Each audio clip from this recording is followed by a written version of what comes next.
Hey you guys, I'm coming out here to read you a really quick story of paranormal. I got it from a paranormal discussion area in this app that I have, and this nice lady is letting me tell her story because I asked her. So I'm gonna tell you really quickly before before it runs out my storage. Hey y'all, it's me, Blanchi. If you're oldie but goodie, peace with y'all, and if you're new, hi.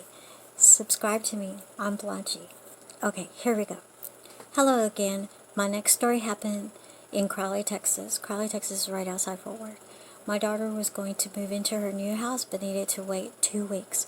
To help her out, I moved in to get the utilities on and help clean it up to her standards. She has 6 of her children moving in. She brought over all their bikes and scooters, so when she came to clean, they would have something to do, keep them occupied. And on one occasion, I came home to find the bikes scattered all over the house. Ain't that crazy? That's spooky.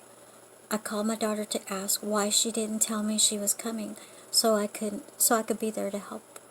She said she never had time that day to come over. When I mentioned the bikes, she said that the kids left them all lined up downstairs by the back door, as usual 2 days before.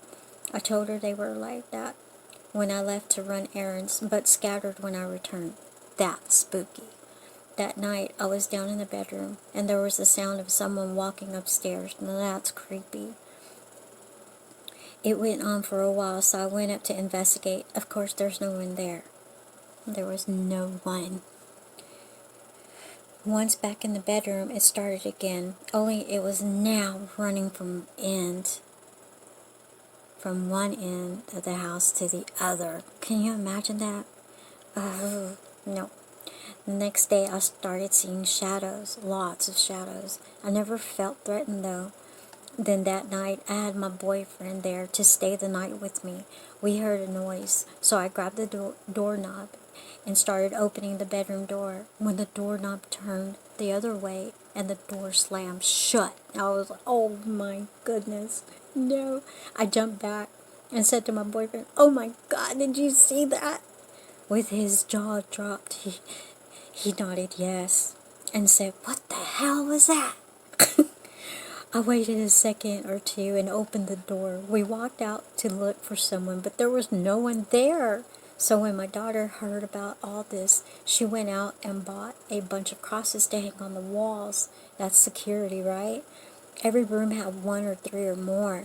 Me and her boyfriend still saw shadows for a while, but nothing else. She lasted 2 years in that house, but almost died. That's messed up because black mold was growing in the walls, and it made her deathly ill. She was in the hospital 3 or 4 times before we figured what it was.